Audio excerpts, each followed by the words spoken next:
Hey guys, welcome to the Massive Iron channel. Massive Iron Live. I'm flying solo today, Just me and no Robert Shanetsky.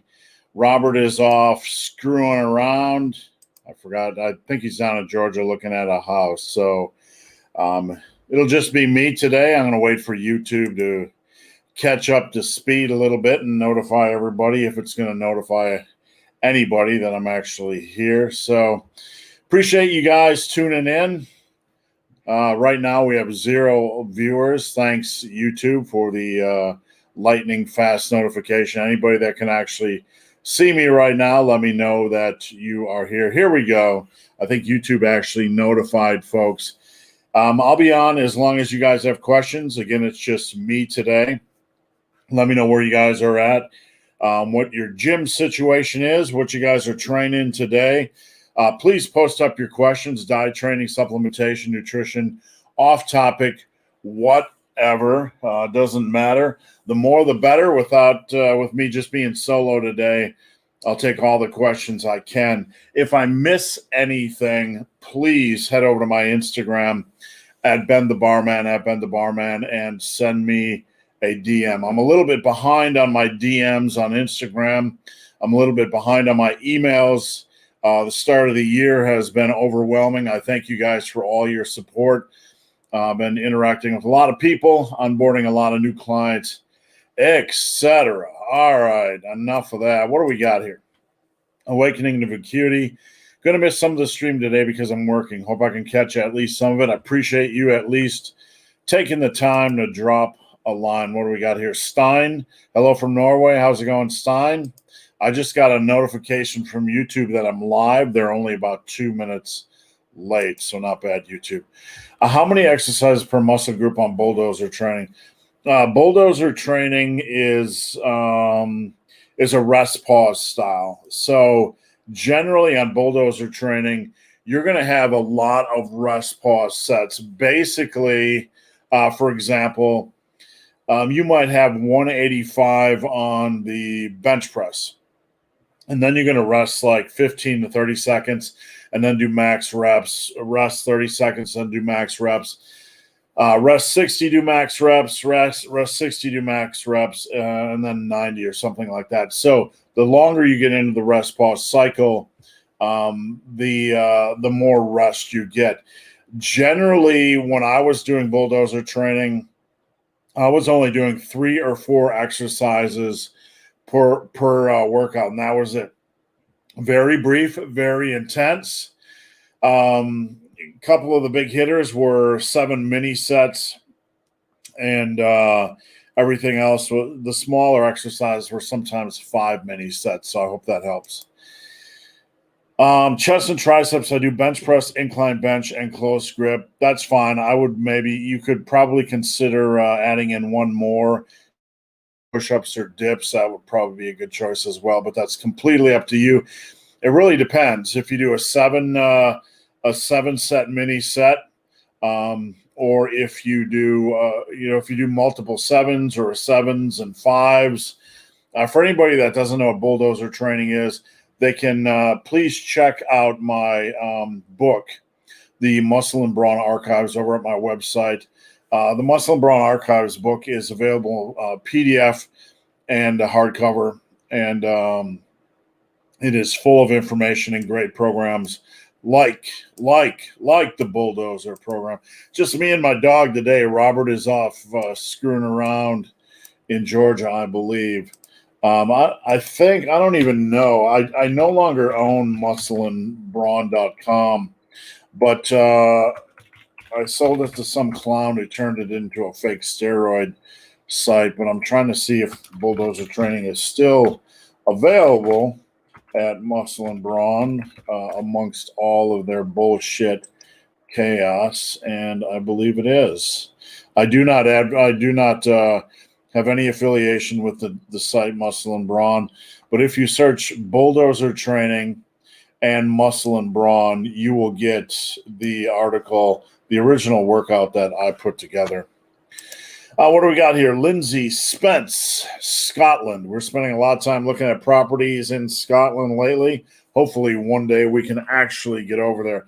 YouTube seems slow to notify everybody that I'm on today. And I need to wake my ass up today. My goodness. I'm drinking the Red Monster. All right. Jonathan, how's it going, Jonathan? Appreciate you tuning in. Got another Scotland Woodulus, a client of mine. Thanks for tuning in. Hope things are well your way. Hello, I've been following you for around 2 years. I appreciate your support. I sincerely do. My butt is dragging a little bit today. I had a run yesterday. I've been trying to get in my workouts. It's been a very, very busy day. A lot of work this week, so I'm still trying to catch up and fit in my workouts. Any tips for running on snow and ice? We end up doing this invariably several times a year. And the only thing I could say is flat-footed. I mean, when I run flat-footed. And, the problem you're going to run into is a good running shoe. There's a difference between a running shoe and a hiking shoe. Like our running shoes are purposely not waterproof because we're running in we're running in water and mud a lot, and you want them to breathe a little bit.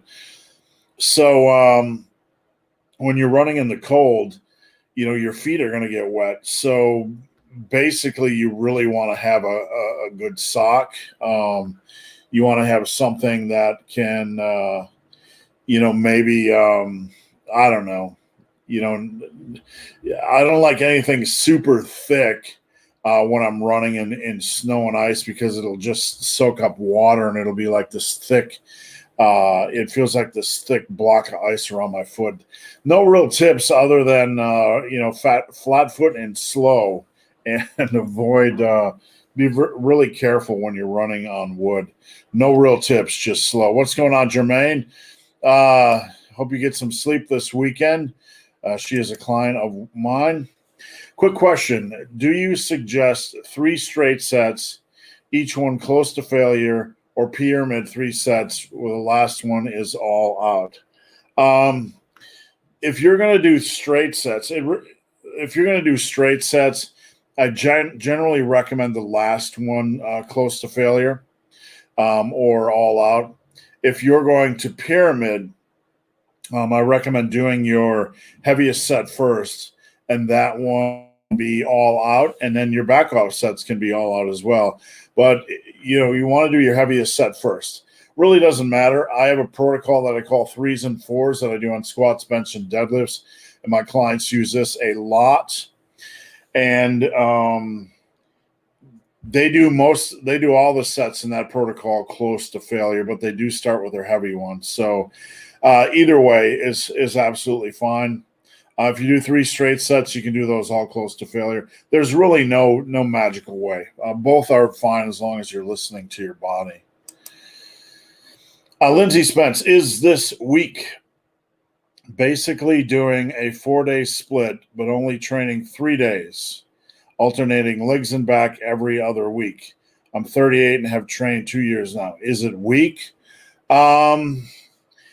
The thing I'm cautious about if you're training back and legs, every other week, is that if you're doing squats and deadlifts, it might impact how, it could impact your form or your joints or your tendons or your connective tissue.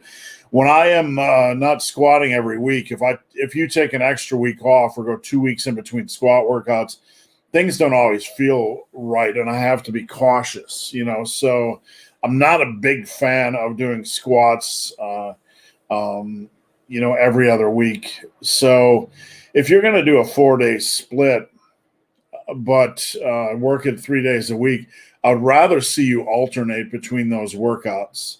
Just cycle between the 4 workouts, and that way you're doing 75% of your workouts in a given week, if that makes sense. No gym yet. Been using pull-ups and assisted bands. Yeah, that can be a little bit challenging. I hope you're hanging in there. Not always fun just doing the home workouts. I have several clients trapped in that world right now, and they are not enjoying it. What's going on, India? We actually have a sunny day here in Ohio. I'm Ryan. Ways to help take care of lower back fatigue. It's always a little achy, even after rest days. Lower back fatigue management in the lower back is something I'm very, very cautious about. It's something I keep an eye on closely with my clients. Yesterday, I had a conversation with a client about deadlifting every other day, and deadlifting every other week and having a down week, and they were asking how to maximize the down week. Basically, the down week is there to help with fatigue management. Because fatigue management or fatigue issues are very real. You really have to listen to your lower back. If you're experiencing any fatigue management, it's probably a good idea to alternate your deadlifts between heavier weeks, floor pulling weeks, and then a variation like low rack pulls, like hex bar deadlifts, maybe even deadlifts. Or even if you want to only deadlift every other week, you could also do a deload week from your heavier week or your floor pulling week. Or you could even just simply do things like power shrugs. But you want to look at deadlifts first when you're doing when we're talking about lower back fatigue. You also want to make sure that you have somebody like myself looking at your squat and deadlift, because that is a main issue. That's a main key to lower back fatigue, making sure your form is nailed down. So deadlift frequency, a lot of people are pulling too often from the floor and too heavy. And you also want to look at your form and continue to work on your form, take pressure off that lower back. And really, those are the big cornerstones. Watch your movements, your back movements.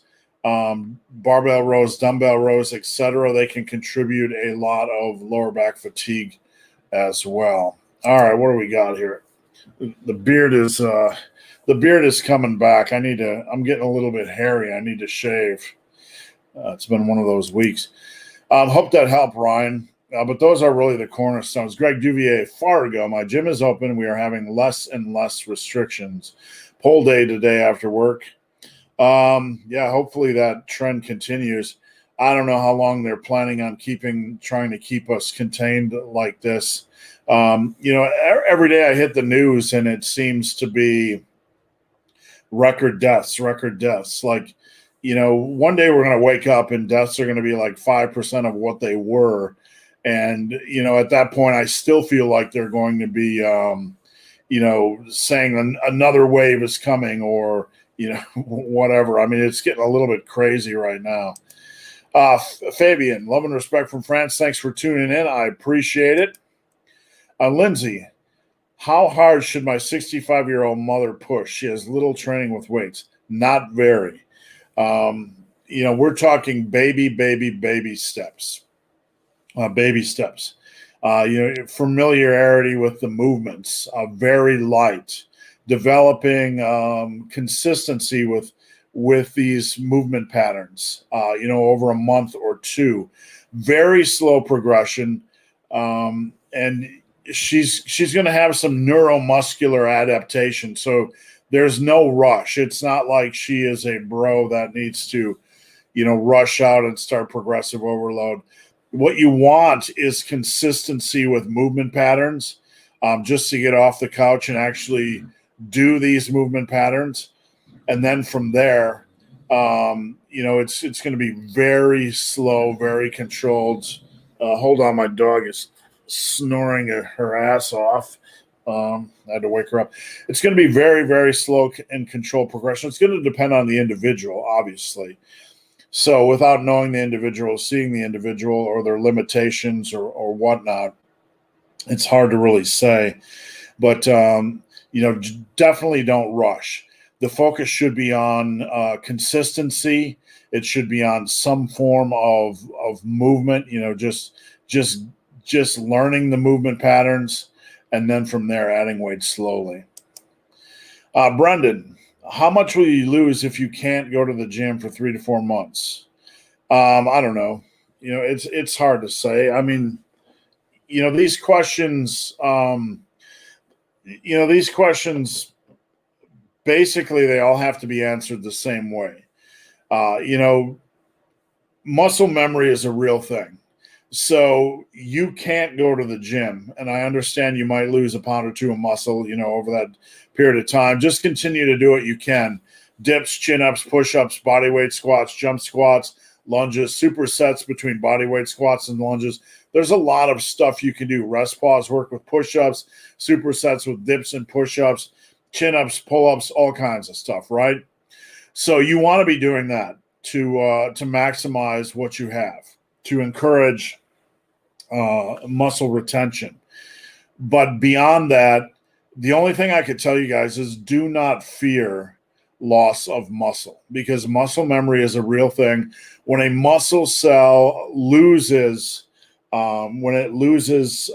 size temporarily, it's been fortified for life. So when you get back into the gym, you're going to get your size back really quickly. It's going to be much more rapid than when you got it the first time. For example, around 2006, I was detrained for a year, and because of the birth of my second daughter around 2004, I ended up being detrained for about a year. And then I put together a home gym, and my muscle size was nothing. I looked like a sack of crap. I came back, and in 6 months, I had all my muscle size back.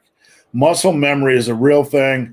Plus, once you've built a really good degree of strength, you have the confidence that you can get back there. So it's a lot easier to get back. So I hope that helps some. Let me get a drink here. It's hard to be the only one speaking for 2 hours straight.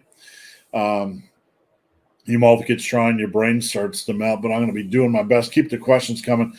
I'm in second week of Bulldozer training, doing 7 mini sets, and really like it. Just continue to listen to your body. With Bulldozer training, I find it takes about 3 to 4 weeks to really adapt to it. And once you adapt, you tend to just start rocking. You tend to just start really seeing good progress. All right, Scotty Mac, I've been doing your no gym workout for 4 weeks now, and I have honestly say it's the only one that has made me feel stronger without having to. I just feel strong. Really glad to hear that. I love feedback like this, and I appreciate it. So I'm glad it is serving you well. It was kind of terrifying when I got back from Scotland around this time of year last year, and all the gyms crashed, and all of a sudden I'm trying to put together a workout for everybody. And putting together no gym workouts, you never know without testing everything. Putting together a PDF, you kind of know based on experience what's good and what's bad, but people still have to test it out in the gym. So I appreciate the feedback. Frank Fitness just received word that gyms in the UK might be closed until the summer. What the fuck? I mean, seriously, you guys need to overthrow the government over there. I mean, what kind of loon bags are running that show? Not like the U.S. is any better with our political system, but seriously, the only thing I could say is you guys need to fight back in every way you could possibly fight back, because they're going to absolutely destroy gyms and destroy people's health.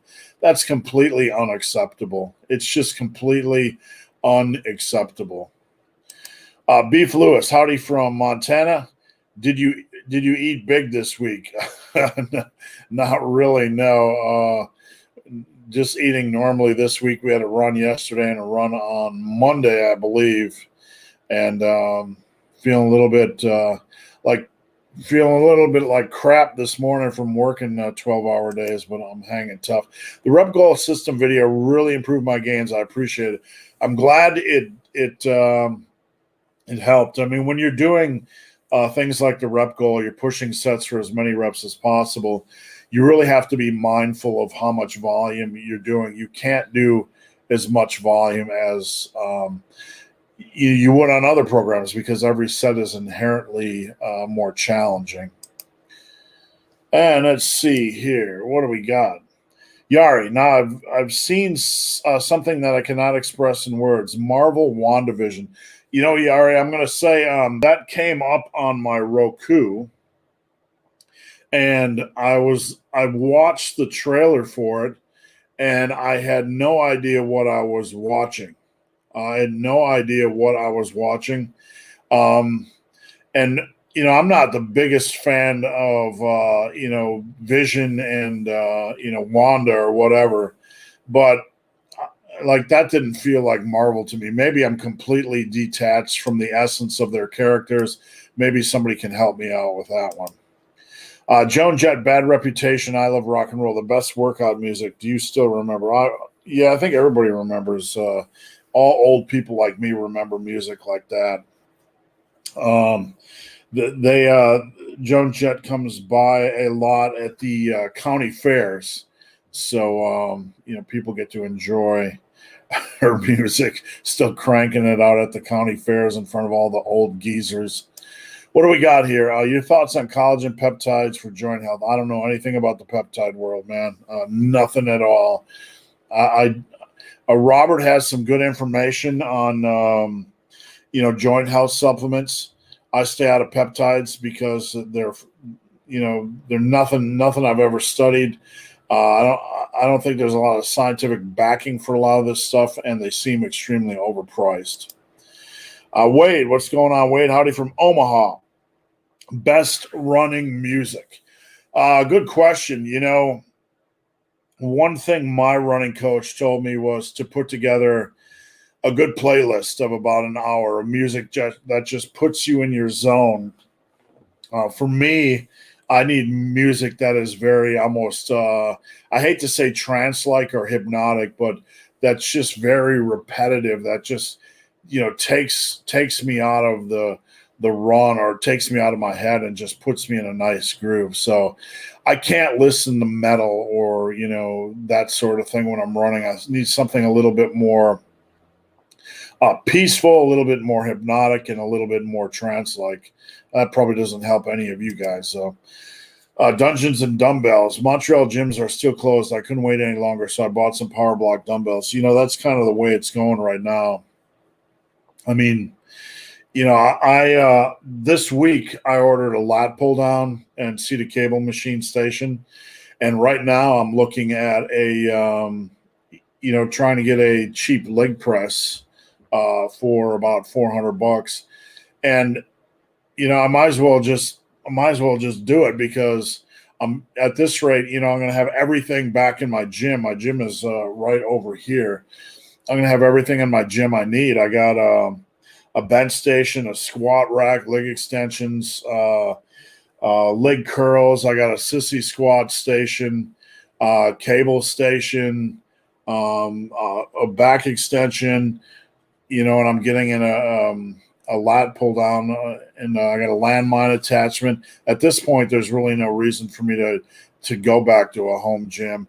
The only thing I'm missing is like power blocks or dumbbells, and really, I'm not even sure I want to go that route. I think I'd rather just get a pair of 100s and a pair of 150s, and just use the 100s for dumbbell benching for multiple sets, and use the 150s for rows for multiple sets.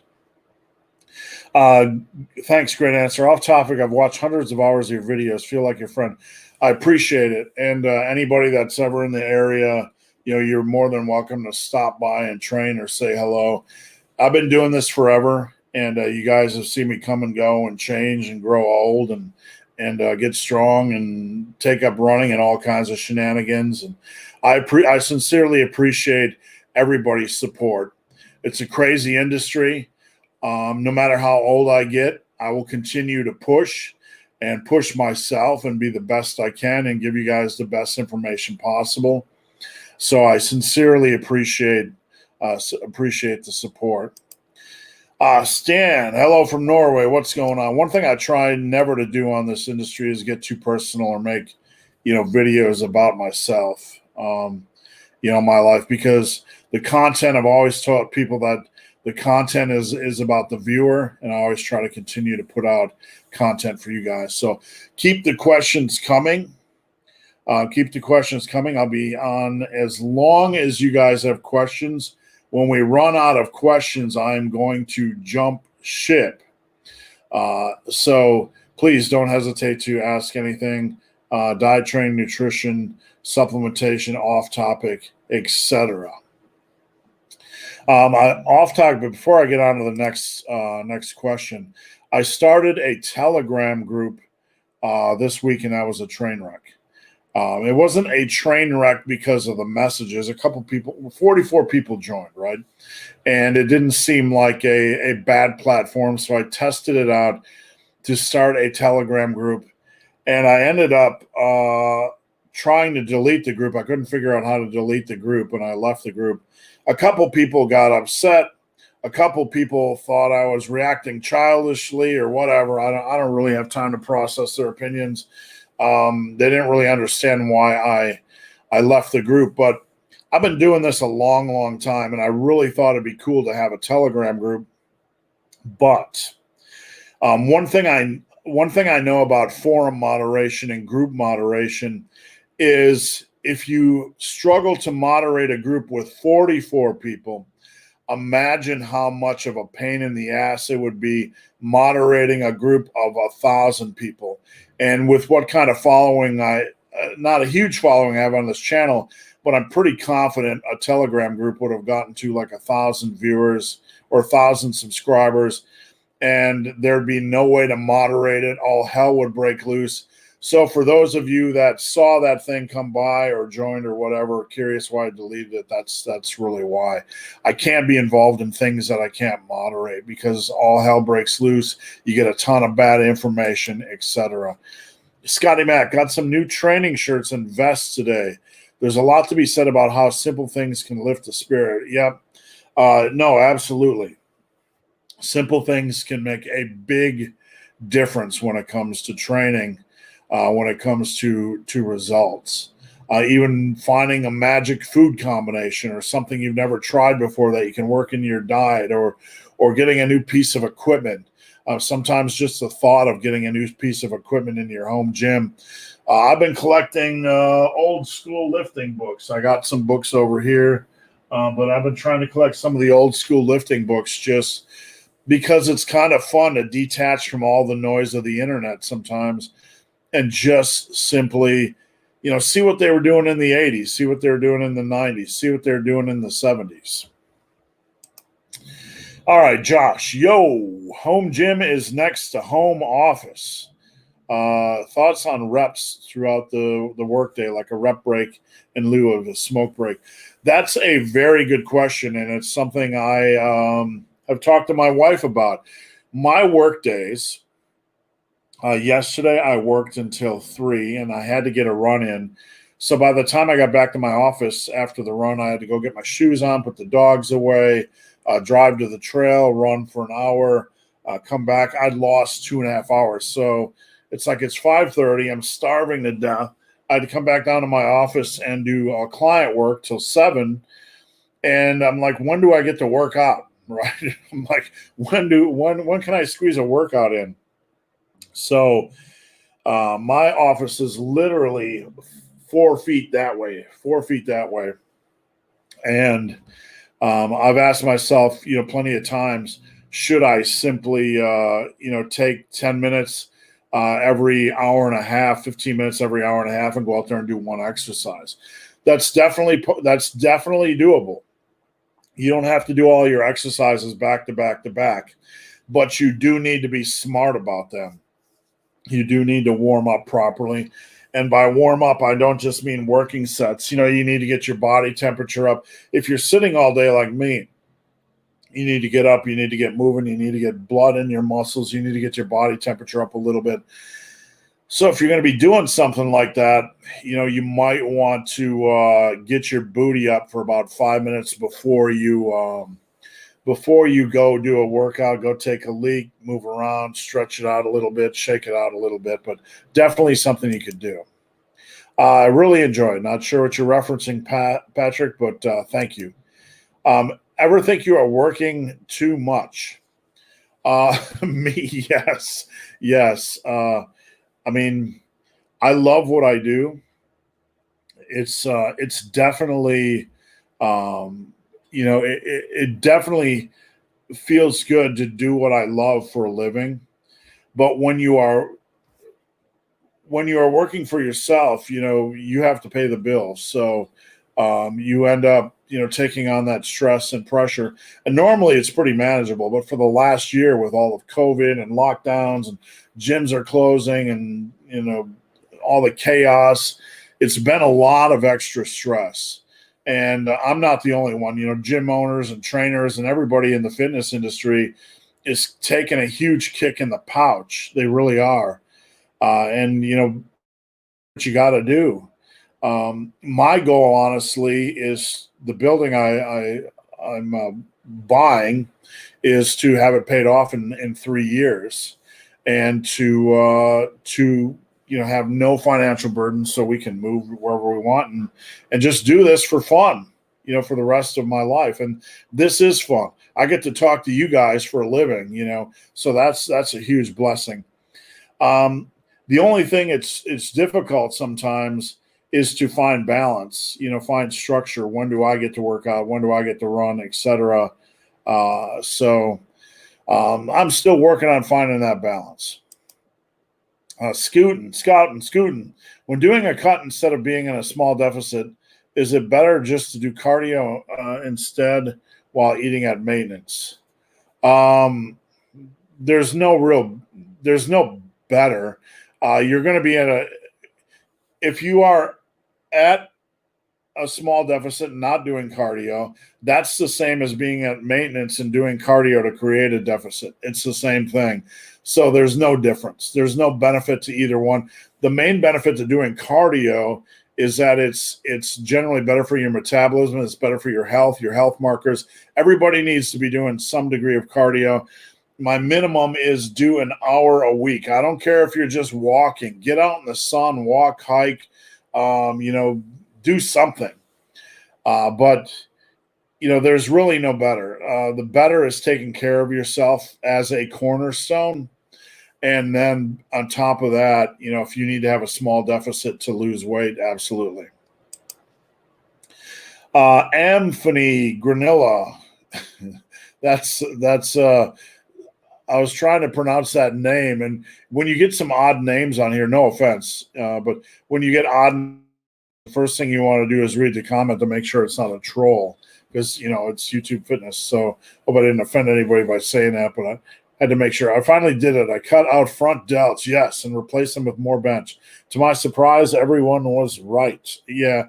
The front delt thing, people are so sometimes stuck in their ways when it comes to training philosophies. And when I tell people they really don't need front delt work because of all the pressing they do, people are really hesitant to set that aside. People love to do front raises. I mean, I love to do front raises. Front raises are easier to do than side raises. And I get it, but you really don't need it. I see a lot of lifters in their 40s with shoulder issues from benching. And what I'm trying to do is help you guys kind of stay away from that. You'll never see underdeveloped front delts on an experienced lifter. Never. I haven't. I mean, I leave the possibility open that there could be one person out there with underdeveloped front delts, but I've yet to see it. So I don't recommend front delt work. I really, really don't. I'm big on getting your row strong. Something that's always on my mind, and it always bothers me as well, is the obsession with face pulls. And hear me out. I'm not saying they're a bad exercise, but if you think about the movement pattern, you're doing the face pull. The movement pattern is basically driving the elbow back, and when you're doing so, you can feel that rear delt working, right? But when you're doing a row, it's just basically the same movement pattern at a different angle. And when I focus on driving my elbow and shoulder back, I can feel my rear delts working. So the obsession with like face pulls and rear delt work is kind of the opposite for me of the obsession with front delt work. I believe that rows should be the cornerstone of your rear delt work. And if you do a lot of pulling, heavy pulling over time, you're going to have rear delts. So I get, adding in face pulls, but I don't want it to be the obsession that it is. I want you to be more obsessed with getting your rows strong. Let me just put it like that. Scotty Mac, I sometimes listen to Big Country while running. There from Lindsay's neck of the woods. Yeah, I know who Big Country is. Absolutely. I don't remember. Are they an 80s band, late 80s band, mid 80s band? I cannot recall. A phase split, but training 4 to 5 days a week. Is it too much? No. It's not too much if you're recovering. But, just make sure you're reducing your junk volume. You're getting the most out of those workouts you can. You should feel pretty much 2 straight days of training and in need of rest if you're training hard enough. So just continue to focus on progressive overload, on reducing junk volume, on making your sets count. Jermaine, speaking of simple things, I just got 4 empty notebooks to turn into brand new workout logs. Speaking of workout logs, and I need to send you one of these. Hold on, folks. Hold on. This is my wife's snazzy workout log. And Jermaine, I'm going to send you one of these if you want. This is a massive iron training log. It is on my website, superlivingtoday.com. Don't get all excited. I only make a couple bucks off them. I'm not trying to, retire off selling these. These are just a courtesy thing for anybody that follows me. Massive iron logbook. Okay. That's the cover. You get my big ugly butt on the back. And it has room for 200 workouts. Okay. And it also has blank pages at the end for notes, which is always a good thing. Like leave yourself a note. Hey, dumbass, keep your knees out during the squat, that sort of thing. So, Jermaine, if you want a copy of a logbook, I'd be happy to send you one for free if you're interested. Arthur Parsons, been getting 5 to 6 hours of sleep a night, and on week 6 of your 5-3-1 adapted suggestions, feeling super tired, and plus sets are getting weaker. Deload next week instead of 8th week. Yeah, look, if the cumulative fatigue is there, take a week off. Get some rest, eat some food, get some sleep. Use that time away from the gym productively. Don't let it be something worse. Use that time to take a nap or something, because 5 to 6 hours of sleep, that's running hot. You really need to get that under control. So, sleep hygiene is something we need to take more seriously. I'm not trying to lecture you, Arthur, but just in general, I take my sleep seriously. When I put my head on the pillow, that the alarm is set at least 8.5 hours forward of that time when I set my phone down. Usually 8:45. If I'm lucky, 9. But I make sure I have the opportunity to get that kind of sleep. So something to think about. I'm not sure of your situation. I know there's many situations where optimal sleep is not possible. But where you're at right now, Arthur, I'd definitely sleep, eat, and take some time to rest. Lee, love your channel. Thank you. Appreciate it greatly. Any tips on sticking to a program? I find myself program hopping. All right, Lee, here's the thing. You got program A, you got program B, and you got program C.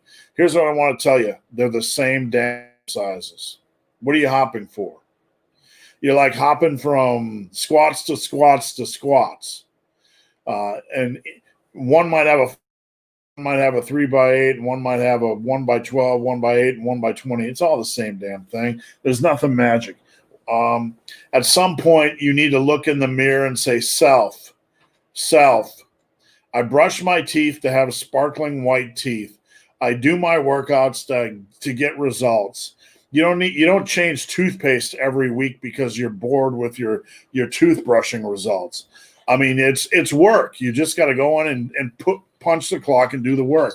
right? You don't. Oh, Mr. Butters is making a live appearance. Mr. B. Butters of Butterville. Oh, well, yes. Oh, we're getting the ear licks.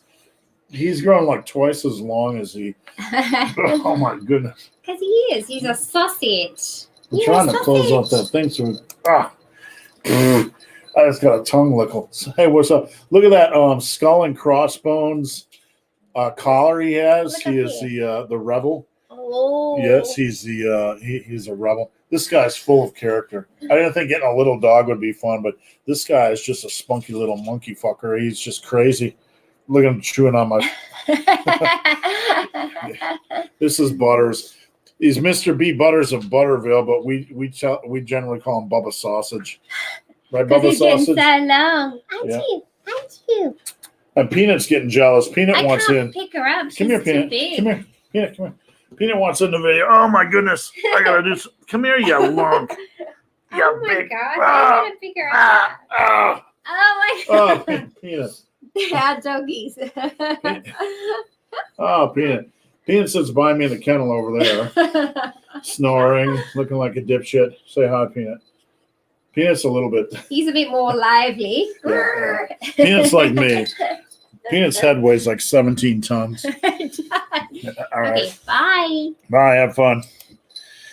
So anyway, Lee, tips on sticking to a program. You really have to understand that it's just a dysfunction. You got to punch the clock and do work. Stop thinking in terms of programs. Start thinking in terms of. I got dog licks all over me. Exercises. Progressing on your exercises is A1. There's no magic programs. I mean, it's all the same exercise. You really got to get that out of your head. So I don't know. It's just a discipline thing. You just got to stop doing it. Programs really don't matter. Find one you like and run it. I got a vertical leg press from Titan Fitness due to space constraints and price. It's been a great budget alternative for my home gym. Not planning to go back to a commercial gym. I can't speak enough. I can't say enough good things about Titan Fitness. I've been using them pretty much exclusively this year.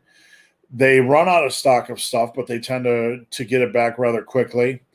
The quality and price mix of their equipment is it's a very good mix. You're not going to pay an arm and a leg, and the stuff for the home gym is going to be about all you need as far as quality wise. Some people might debate that, but I'm very happy with what I got. In fact, I was actually thinking about becoming a Titan affiliate because I've been so pleased, not just with the quality of their stuff, but with how fast they ship. I usually get my stuff very, very quickly. And, in this day and age, you run into so many companies that have just shitty customer service. These guys are getting it done, and I completely respect what they're doing. Park, I took your advice and got rid of all social media except Instagram. I only follow gym people on there. I applaud you. And for those that don't know, I got rid of Facebook. And I'm not a political guy. I'm not despite comments I get, thinking that because I dump Facebook that somehow I'm a stealth Trump supporter or whatever. I don't follow any political party. I really don't. I'm pro freedom, and I don't get into politics really much beyond that. But Facebook is it's just becoming a cesspool of shit. And I've dumped Google as well because I do not want my news filtered. I don't want anything filtered or screened or censored. I use DuckDuckGo, and you can search things in both of these search engines, and you're going to get filtered results on Google. Fuck that. I mean, I do not need a social media platform or search engine platform filtering my information, number one. I'm an adult. I can process things myself. And, these companies, they have lawsuit protection because they can, they have protection from lawsuits because what's said on their platform, they don't get sued from it, because you could say something stupid or I could say something stupid. But once they start filtering content and telling you what you can and can't say, that's the point where they lose, in my opinion, their ability not to be sued. But I don't like the platform anyway. I am for a Wild Wild West internet, within reason, of course, without all the stupid shit. And Facebook, I have no use. I'm trying to stick to Instagram. Instagram's mostly lifting and fitness and stuff like that. And, reducing that noise is part of health and part of my mental health plan for 2021. And I do not miss Facebook. You can download your media on Facebook, and I did that. It took me like 2 days. You can download all your pictures and videos. It auto connects to Dropbox. I spent 2 days auto connecting my Facebook to Dropbox, sent all that stuff to my Dropbox, all my pictures, all my videos, and I said siesta. I took a siesta, and I said hasta la vista. Do you still like Planet Fitness? I wouldn't say I like Planet Fitness. I mean, I've done some workouts there. When you're on the road, when I was on the road traveling a lot, you'd have LA Fitness or Planet Fitness as options. Obviously, I'd always like LA Fitness better. LA Fitness always had, better selection of equipment. But, if you're on the road somewhere and there's a Planet Fitness, you can get a good workout done at Planet Fitness. One of my biggest clients travels a lot for work in areas where there's only a Planet Fitness, and I work with him on what to do for his workouts, and he's doing like 75s for 30 rep sets on dumbbell bench press. So that's the stuff I used to have to do at Planet Fitness. Do I like it? No, but will I use it if I have to? Yes. Mike Smith, I have 2 torn rotator cuffs and trying to build my rear delts with no luck. Any suggestions to get better results out of them? Like I talked about earlier, row focus. Number one, you want to make sure you have VersaGrips. Okay, you want to make sure you have VersaGrips Pros. They're like $60 or whatever, but they will last you. They'll probably outlast you, right? They'll live longer than we will. They're that kind of quality. So you want to make sure you use those to take your grip out of the equation. We don't want to have to worry about slipping grip. When you are training your back work, I think about driving my shoulders and elbows back at the same time. If you sit here and you drive your shoulder and elbow back at the same time, you should be able to feel that rear delt working. So that's a good starting point on all your horizontal and vertical pulling or rowing, is to do that. Beyond that, I would say move beyond face pulls for rear delt work. Nothing against them, but I believe there's a lot better rear delt work out there.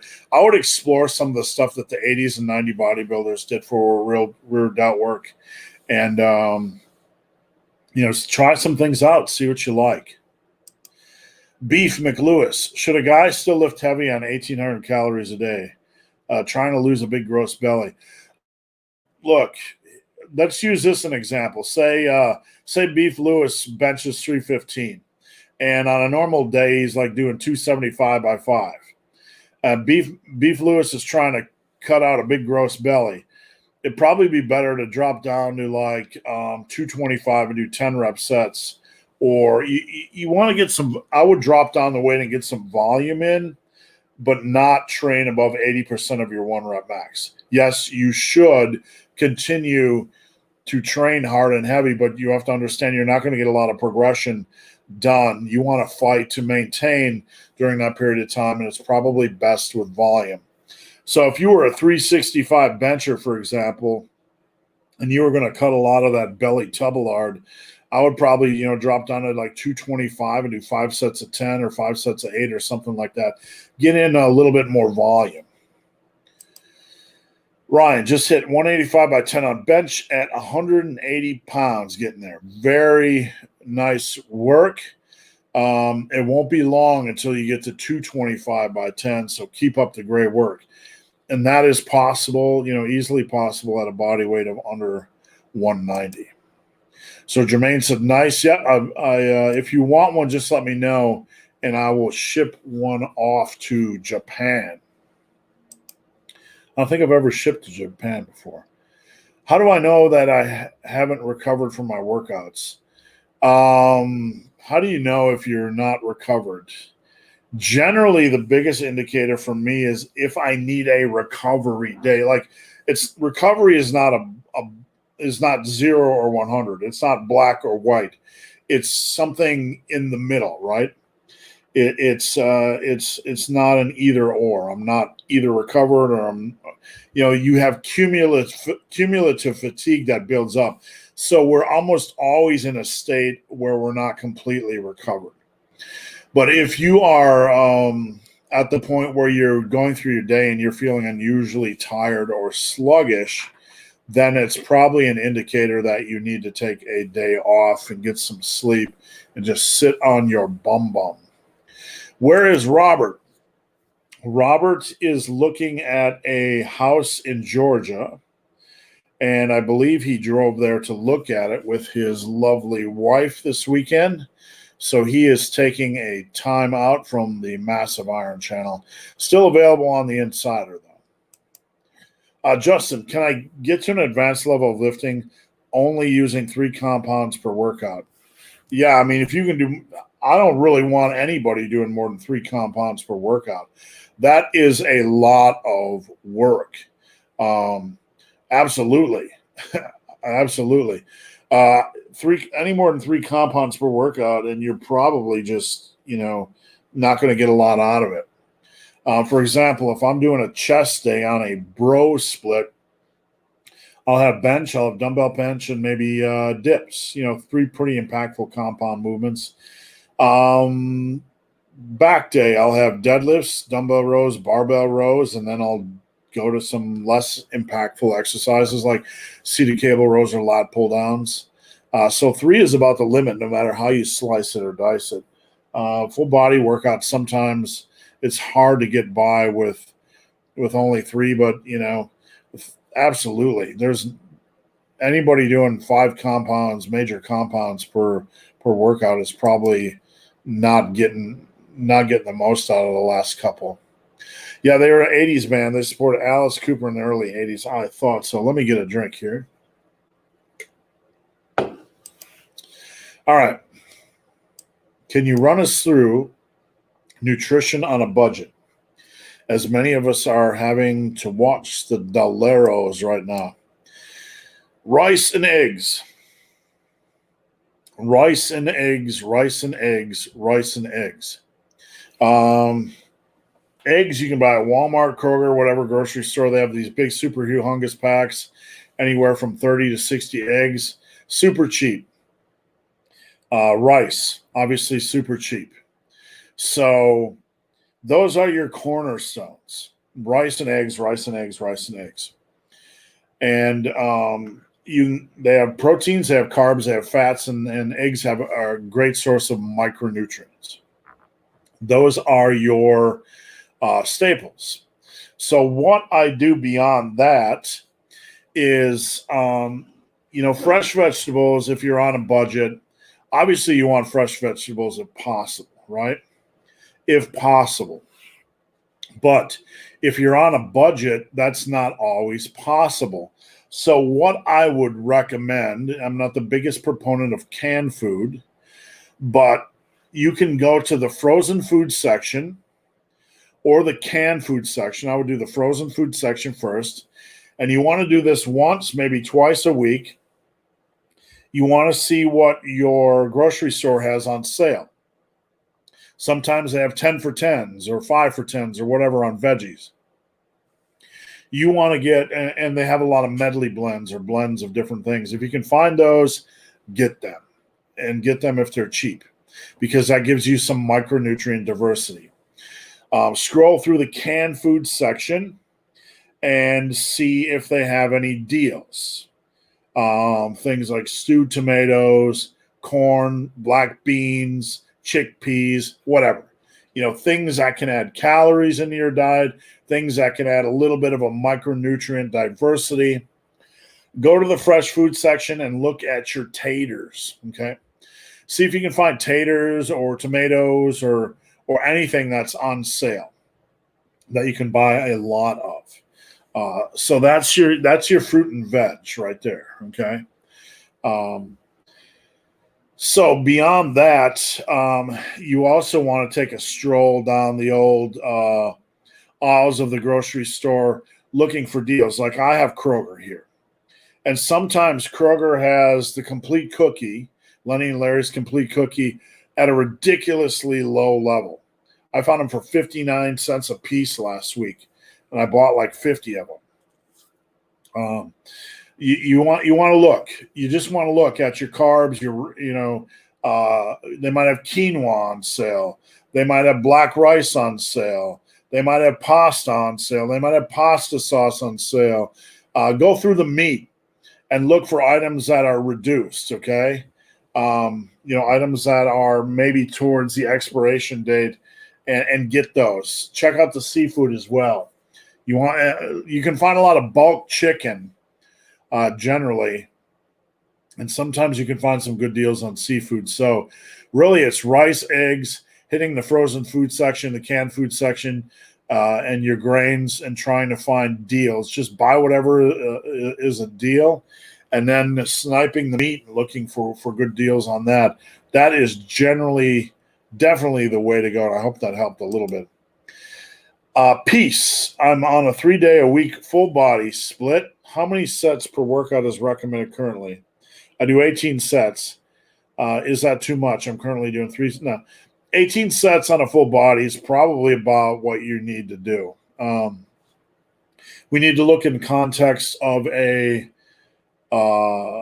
weekly, in a weekly context. So what I do when I'm structuring a full body workout is I will start with, that doesn't mean I end with.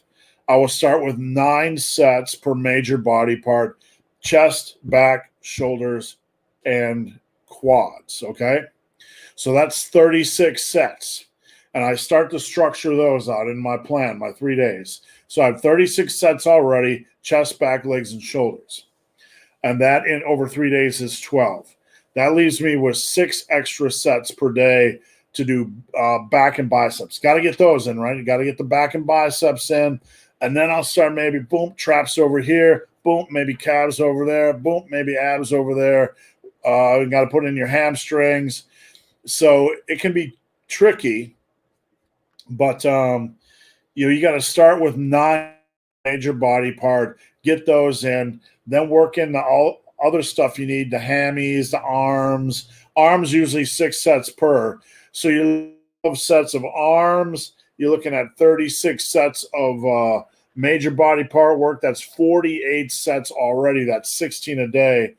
And then you got to work in traps and calves and abs and, all that other stuff. So 18 is about the lowest you're going to get away with. I don't like to go above 20, but on a full body work, that's kind of where you're at. So 18 sets, you really can't go below that on a full body work unless you start to get super intense. And I'm not talking about heavy weight, but if you're doing that, it's hard to do 16 super intense sets per workout. Are DOMs predominantly seen in beginning lifters, or do intermediate and advanced lifters experience them as well? First, generally, yeah, the more inexperienced you are, the more you're going to experience some soreness. I want to, and this is something I've talked about many, many times, but I want to stress this, that if you notice, the soreness you experience is different in every area that you train. For some people, they experience leg soreness, but never any shoulder soreness. One thing that I believe in is that most of the soreness we're experiencing is not muscular. It is connective tissue. The connective tissue, the fascia, the connective tissue in and around a muscle has 9 times more sensory neurons than the muscle tissue. So what you are generally feeling is stiffness That's the connective tissue kind of calcifying, getting really stiff when you're sitting for a while. And the soreness is generally what you're experiencing in the connective tissue and not muscular. That's why every muscle group has a different fascia connective tissue makeup.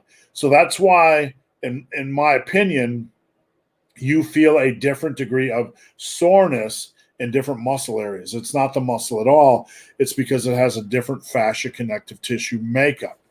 So generally, yes, you're going to experience more of this soreness wherever it's from as a beginner. Sometimes it can be very debilitating, super debilitating. But at a point, like when you're an advanced lifter like me, it's very hard to get super. I'll have some minor soreness in my chest or triceps or whatever, but it's hard to get super sore, the kind of sore where you can't touch your face. Do you lock out when doing overhead press? Look, I mean, it's okay. You're going to lose 1 second of time under tension. It's okay to lock out. I don't generally think that I do. My movement patterns are very, very fluid in overhead presses and bench presses. I'm more worried about controlling the weight. I would say worry more about controlling the weight and keeping the movement pattern fluid. Occasionally, when your balls are to the wall and you're in that last rep or two and you're just trying to squeeze it out and you need to take another couple of deep breaths, it's going to be okay to hold a bench at lockout or hold a press at lockout or whatever you need to do. Neo, how's it going? Neo, one of my clients. Chad, do you like the outright bars from Tiger Fitness? Yeah, I don't mind them. I haven't really looked at them in a year. I know they got more flavors and they're always doing stuff with them. I don't mind them at all. They're okay. But what I generally take is these days, there's a Big 100 peanut butter bar that is 300 calories and 30 grams of protein. So what I generally look at is I want to see, for me personally, I want to see protein 10% of my calories. So 30 grams of protein, 300 calories, that's 10%. Now, obviously, 30 grams of protein is 120 calories, and 120 out of 300 is not 10%. But when I'm just doing a cursory scan at the grocery store, I want to just compare those numbers and make sure they're about 10%. Because if not, you're just getting in a lot of sugar, a lot of extra fat. And that's one of the issues with the outright bars for me. They taste great. They're pretty much all natural, but they don't have as much protein as I like. I like the complete cookies as well, the vegan cookies, but you're getting like 15 grams of protein for 400 calories. The ratio just isn't there. We're about an hour in, guys, so keep the questions coming. And I'll try not to spit on the camera too much. How do I ensure that I'm not bouncing the bar while doing the touch and go bench? You have to control your eccentric. If you are not controlling your eccentric and it's just kind of doing the gravity thing and boinking off your chest, you don't have upper body tightness. So if you don't have upper body tightness, you're really losing strength and power, and you're really placing a lot of extra stress on your shoulders. So anybody that's doing the bouncy bench press probably doesn't have a reasonable, sane degree of upper body tightness. So I would really, really focus on that. Have somebody look at your bench. Control the eccentrics. Gym Rat 101. I found a tub of creatine not open but will expire next month. Any idea if it should be okay for an extra month or two? I would use it. I would use it until that month is up. But honestly, with how cheap protein is, once it hits the creatine is, once it hits the expiration day, I would probably punt that to the curb. All right, what do we got here?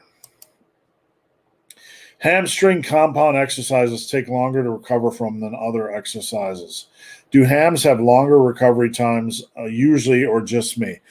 I will say this, Mr. Solid Snack.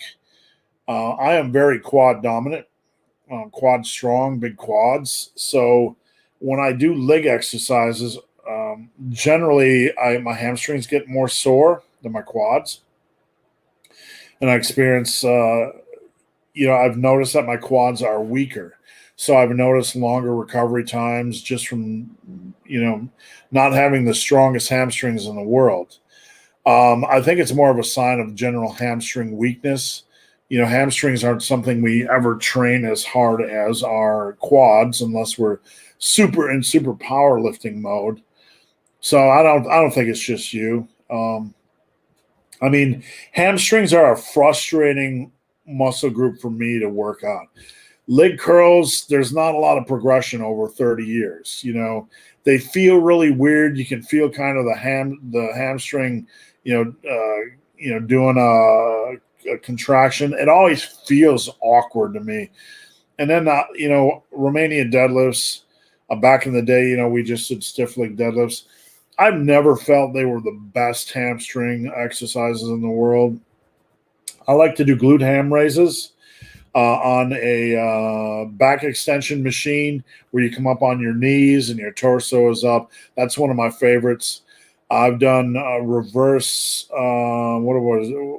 reverse hacks where you have a very wide stance and you almost do a good morning in the reverse hack machine.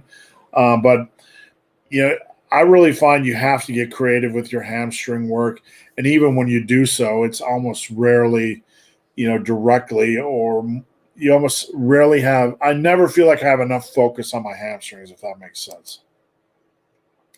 A strong friend of mine told me he likes resetting on deadlift, then told me he breathes every 2 reps.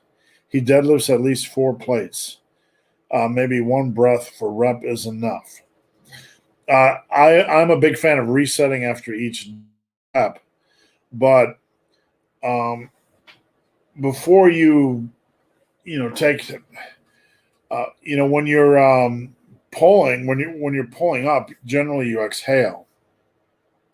In between reps, you breathe whatever you want, just naturally, but then you take in a deep breath, brace, and then you pull, and then you exhale. So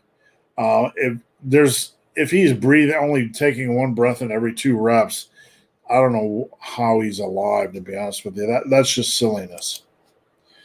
I ask because my form breaks down when I try to grind reps.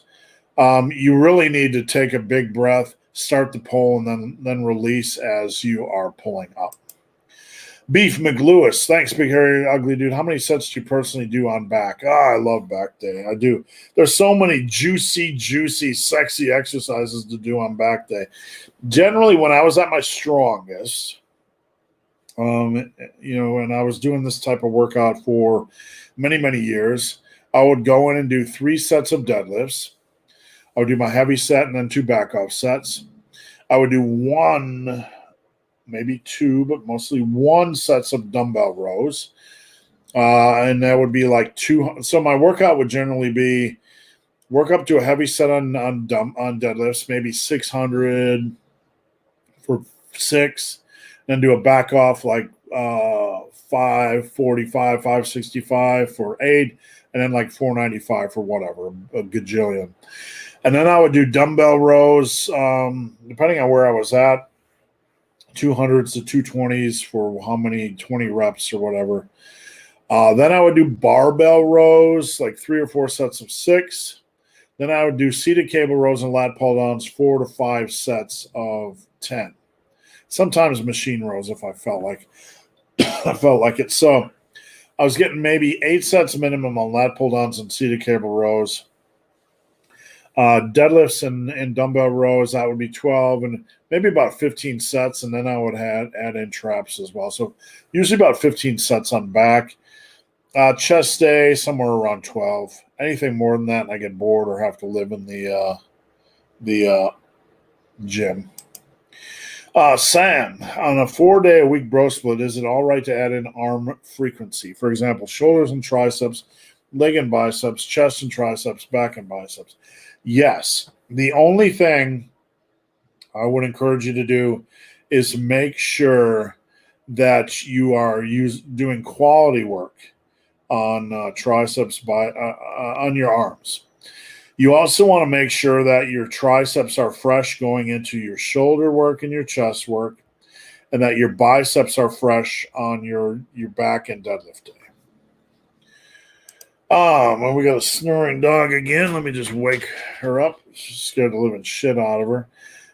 Liverpool captain of champions. Are you not with Tiger Fitness anymore? Not seen you in for ages. I don't think anybody's with Tiger Fitness anymore. No, I coach full time, so I am not been with them. No harm, no foul. I've just been doing this full time. What do we got? Philo, great nutrition advice. Thanks. Thank you. Wade, liver, very cheap and nutritious. Doesn't taste great, but you can mix it in other things. Yes, you can. Chicken hearts and chicken livers as well. You can use that stuff. You can dice it up, chop it up, chicken hearts, and put it in soup or all kinds of things. It's usually pretty cheap, and the taste isn't. Chicken hearts, the taste isn't bad at all. So something that might sound disgusting, but it's definitely a cheap source of food, and it is micronutrient rich. Rebecca Bond, I've seen lifters peel calluses with razors. My hands are not that callous, but do you recommend removing them? No, not generally. Usually at a meet, they'll come off. Of the deadlift bar, but I don't. They just come back. I mean, I got them right now. They just never go away.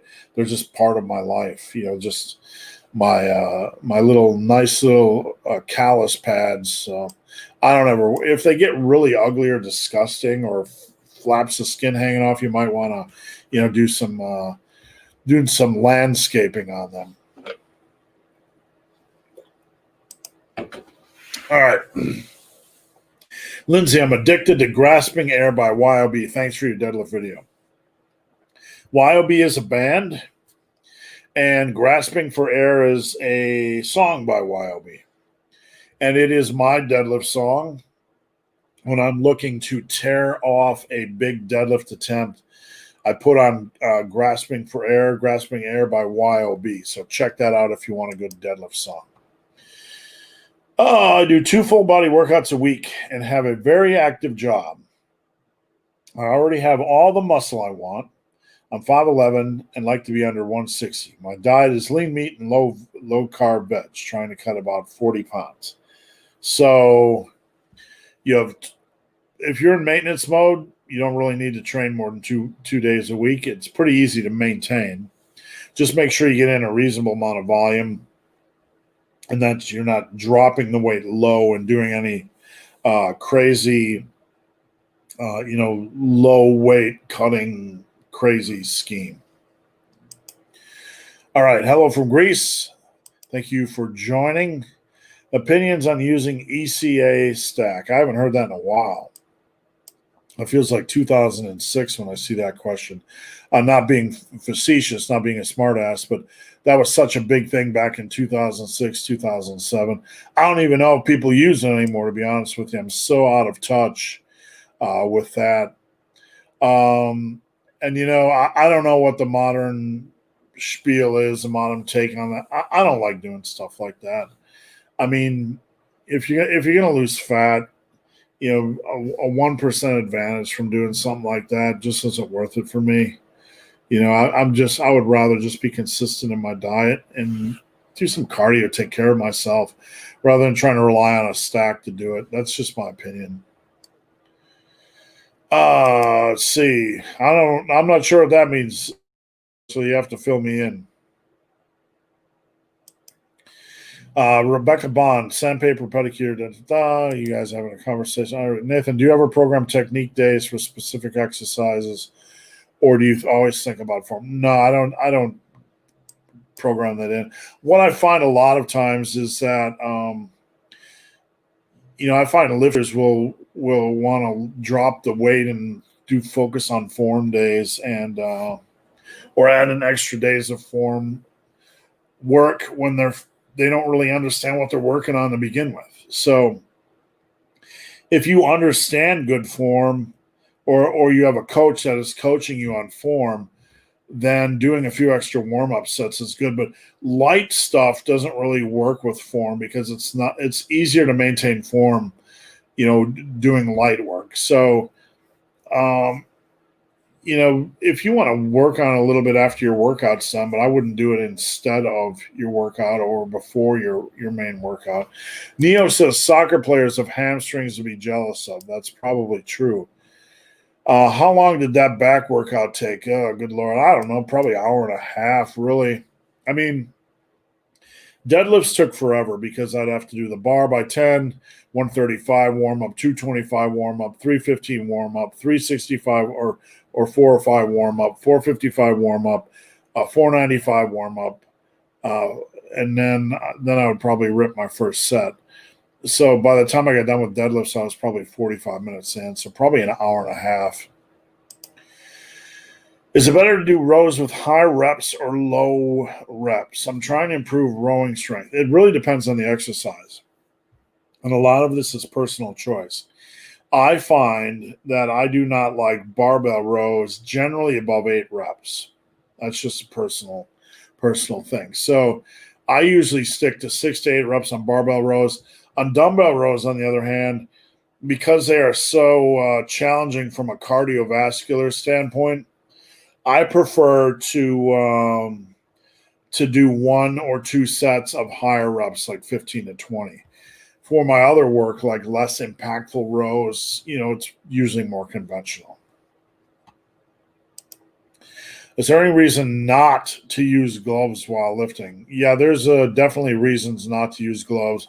Number one, tendonitis is probably one of the most common lifting injuries, and you need to wear straps or versigrips, in my opinion, to help fight off elbow tendonitis. And by the way, guys, keep the questions coming. We have 45 minutes left to go.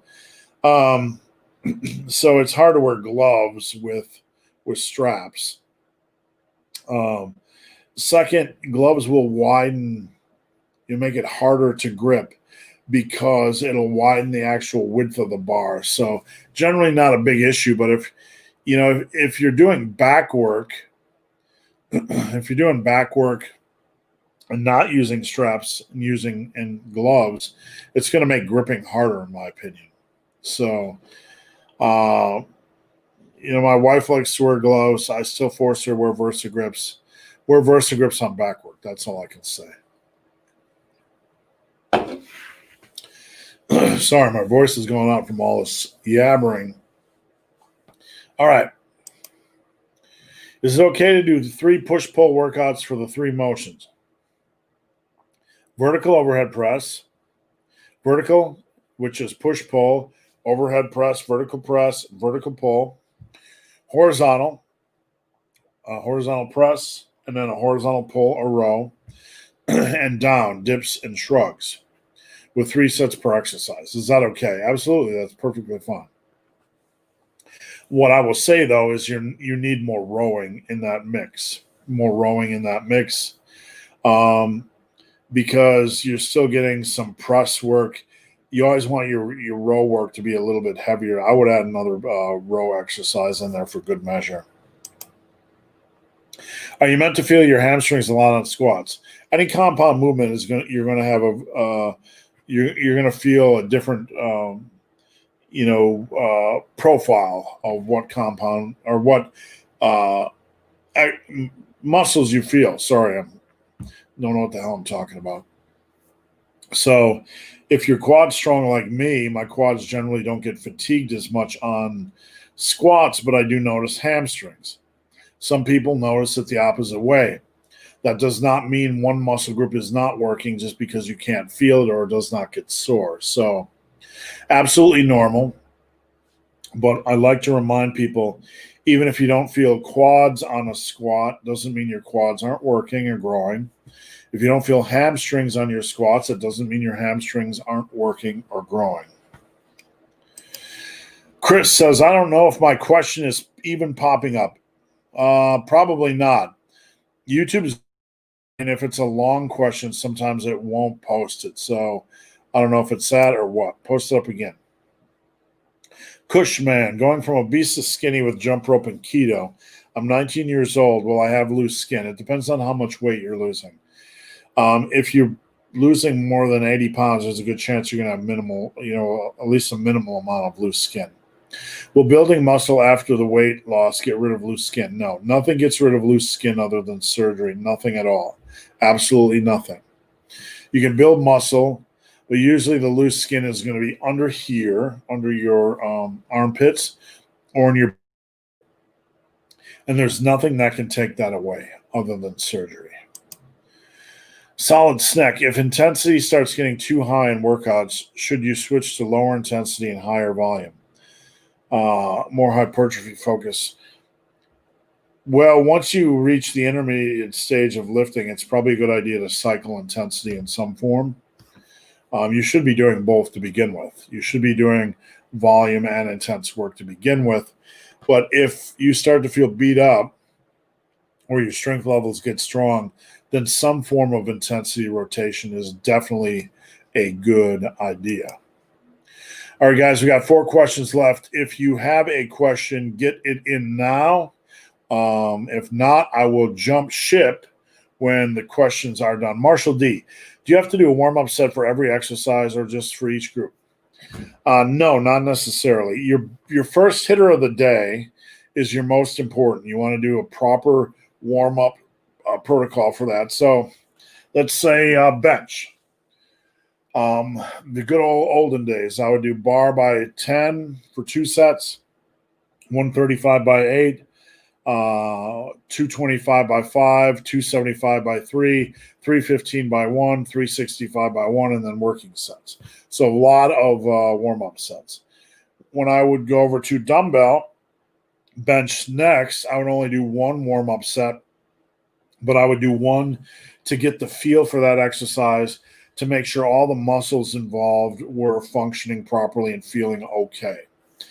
So I like to do 1 feeler set after that per exercise, just to feel the muscles that are working, to get the feel for the exercise, and to make sure that everything in that chain involved with that exercise is feeling okay. If not, then I stop that exercise for the day.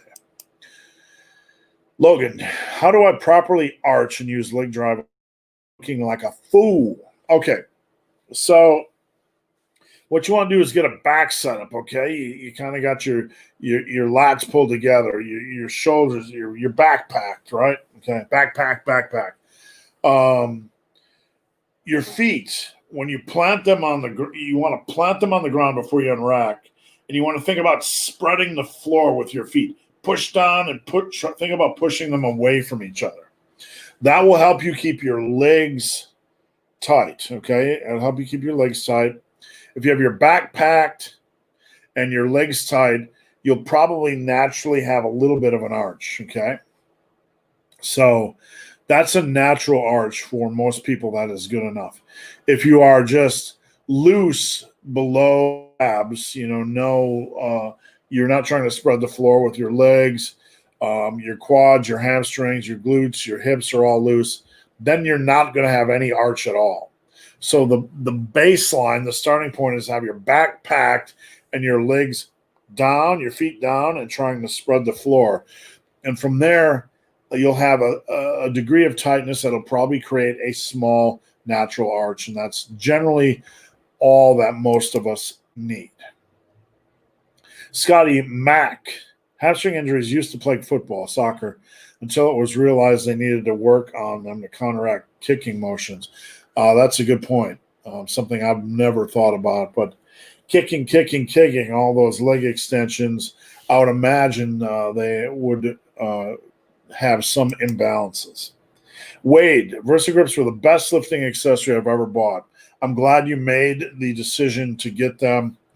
VersaGrips are durable. They will help stave off or help with your elbow tendonitis. And for the $60 you pay for them, they'll literally last forever. Thoughts about Casein protein? We have Casein. I generally try to take it before bed. It is slow digesting. I think it's not a bad idea. For a serious lifter, there's no downsides to it. If you have the budget, I like to take a scoop of casein before bed. Sometimes I mix it with a Greek yogurt. You have to mix some water in there because it's a little bit more grainy than whey protein powder. If you're going long periods of time where you're not going to have a meal, then taking a casein shake before is probably a good idea. So I like to have it around for that reason. Batiste, is it true that the heavy squats release a boost of testosterone? So would it be intelligent to use an exercise for a little muscle just after the squats? Yeah, I mean, you get a testosterone boost from doing hard, heavy work. It's not going to really boost your testosterone levels in the long run. And just because your testosterone levels are slightly elevated doesn't mean that the exercise or the set that follows it is going to be hypertrophy, hyper muscle building. So don't overthink it at all. Just do a reasonable program, reasonable exercise selection, reasonable exercise progression, how you're progressing from exercise to exercise during a workout. And that's really all you have to worry about. Scotty, I'm doing a portfolio for exercise programming and researching online. It is disappointing that there are so many sites that don't suggest specific teachings. Yes. And people will come to me all the time wanting to know about programming. Programming is a science and an art. And I can tell those that understand it, and I can tell those that don't understand it. And it is frustrating because there's many people that don't understand it. There's so many different variables you have to, balancing and horizontal pulling and vertical pulling and, hinging and all that kind of stuff, right? So there are a lot of bad programs, and it's funny because I can make a video about why a program is bad, and I try to use it as an educational tool. And people will often, a small percentage of folks, 10, 20%, will often not like it because they'll think I'm attacking the person that made the program or whatever. Look, just because somebody plays Madden NFL doesn't mean they know, play selection or how to design plays or, could coach at the NFL level. So anybody can create a workout. That doesn't mean the workout is necessarily efficient or effective. So I absolutely know what you mean. Have you ever heard of the Maffetone method for distance running? Basically, it's a method of heart rate training to build a large aerobic base staying on the target height rate. 80-20 running, my friend. 80-20 is the endurance standard for where's my 80-20 running book? 80-20 running is the standard for all endurance athletes in whatever sport they're at. You want to run at a conversational pace or perform the bulk of your work at a conversational pace to build a large aerobic base. So yes, I absolutely understand it. I have a heart rate monitor. I'm actually trained by one of the top runners in the world, and we have very specific target heart rates. Sometimes we do speed ups, brick work, but the majority, almost everything we do is distance at a very low heart rate. So yes, sir. Robert Foley, is time under tension the goal? Is there a difference between high reps and low reps done slowly? Don't slow down. Don't slow down. Don't purposely slow down. It's okay to have some tempo work on your back off exercises. Time under tension is generally a byproduct of a good program. So if you have a reasonable amount of volume, you're going to have built into that program natural time under tension. That's not the goal, but we want a reasonable degree of time under tension, mechanical tension. So that's a byproduct of a good program. So don't slow your reps to get there. Follow a good program to get there. That doesn't mean you can't do some tempo work at the end after your heavy work is done. You certainly can, but don't chase time under tension with slow reps. A good program will have it built in. Park, I'm using the S safety squat bar for squats and camber bar and trap bar for the big three. Do I need to use the straight bar? No. They seem to take the pressure off my joints. Despite, the love affair everybody has with the barbell, you do not need to use the barbell if you are enjoying the other pieces of equipment. So, no, you do not. Adhar, thank you. And I hope I pronounced your name correctly. Slim, what's going on? When bench pressing, how important is it to touch the chest on each rep? It's not. It's an arbitrary standard. And I don't care what anybody says.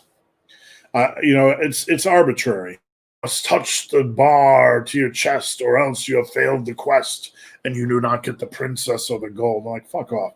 I'm not saying that to you, Slim, but I hate arbitrary things in lifting. You like arbitrary set and rep schemes, arbitrary places you have to take the bar to. Like during my 90% of my training, I hang the bar a couple inches higher off my chest. It's better for your shoulders. The deeper your shoulders go, the more strain you're placing, or the deeper your elbows go, the more strain you're placing on your shoulders. So, you do not have to take the bar to your chest. Certainly not if you're just after hypertrophy. I usually hang it a couple inches high, 1 to 2 inches high on most of my work, just to save my shoulders for the big day. When I was in powerlifting, that was the only time I ever took my bar to the chest. People used to get upset with that and call it cheating or stupid or crappy reps. It was going to make me weak. But then Eric Spotto introduced what he called the Spotto press, where he would not take the bar to his chest. Lo and behold, then it was for me to do it. But that's the way lifting goes. You don't have to take it to the chest. Joe DeFranco's West Side for Skinny Bastards for newer beginning lifters. Here's what I say, Chris. My programs, I'm an advocate of my programs. Okay? I put together programs for newer beginning lifters because I've spent my life doing this. I believe in the programs I put together. I do not study the programs of other people, though I'm aware of them. It's been a while since I looked at that. I'm here to, I hesitate to say push my programs, but I stand behind my programs. So if you go over to my website, superlivingtoday.com, I have plenty of programs, and I believe they're as effective as any other programs out there. So that's all I have to say. I keep losing my gloves and straps. Have to figure out how not to stop doing that. That's a good goal. That's a good goal, Gary. Stop losing your shit. Stop losing your shit. It's 2021. All right, guys, last call. We got a couple more questions. Last call. Have you ever met J.M. Blakely during your time in the strength world? No. I have not. That's one of the few people I've not met. He seems very intense and methodical in his videos. I've not met him, no. Give us a few notes for a laugh. While the chief puts sunshine on Lee, I'll thank him for his work and your birth, my birth. Yeah. I couldn't sing right now if I wanted to. I'm not sure even know if anybody knows how I sing, but my voice is so toast from talking for an hour and a half. Gotta go. Thanks, Gary. Last call. All right, my gym has limited equipment. Max available weight for deadlift is 160 kg, which I can already lift for 5 reps. In order to progress, is it okay to aim to just increase reps? Yeah, I mean, do it slow and steady. What you need to understand is every rep you add is going to add about 5 pounds to your 1 rep max. And that's a rough figure, or about 2.2 kg. So if you go up to 10 reps, that is going to increase your max by 50 pounds. Okay? Now, I would not advocate going beyond 10 reps, but if you get 3 sets to 10 reps using that, you're probably adding 100 pounds to your deadlift. So that's just something to consider. Park, so Versa grips are helpful elbow tendonitis. Yes. What you will find is a lot of the gripping work people do on back training day if you press real hard, you can feel it working right in here. That's the place where you get elbow tendonitis. All that grip work. I used to have the world's worst elbow tendonitis. By using the VersaGrips, you can relax that grip work a little bit, and it'll take the pressure off that area, and it generally helps with every condition of elbow tendonitis. I'm not a doctor, but I just know from years and years of experience that it's beneficial. Stein, on incline dumbbell press, sometimes I struggle to get the dumbbells off my chest, but after I do so, reps go fine. You know what, Stein? That you're not alone. The single hardest rep on overhead presses and on dumbbell bench presses, incline or flat, is the first rep. And I do not know why. It just feels harder until when you're bringing them back down after that first rep, you have that tightness. Okay, you have that tightness. And I said I don't know why, but this makes sense. When you're bringing it down after the first rep, you have that tightness. You're kind of spring loaded, so it's a little bit easier to drive that second rep. The first rep, you don't have that tightness necessarily inherently built in. Whoops, missed one here. Do you know Big Herc or Wes Watson? No, I do not. Do you have any tips for this? The first rep? No, not really. I don't. It's just, when you load, you just want to kind of get tight and as tight as possible. And it's just a suck it up rep. There are really no tips other than survive it. Great show, boss. Thank you for tuning in. Thank you for your time. I appreciate it. And I'm going to order them. Thanks. Get the VersaGrip Pros. All right, guys. Thanks for watching. I appreciate it. I am here every Friday at 11 a.m. Eastern. And I appreciate you guys tuning in. If I miss any of your questions, head over to Instagram at BenTheBarman, at BenTheBarman, at BenTheBarman, or email me, benthebarman@gmail.com. All right, guys. Thanks for watching. Have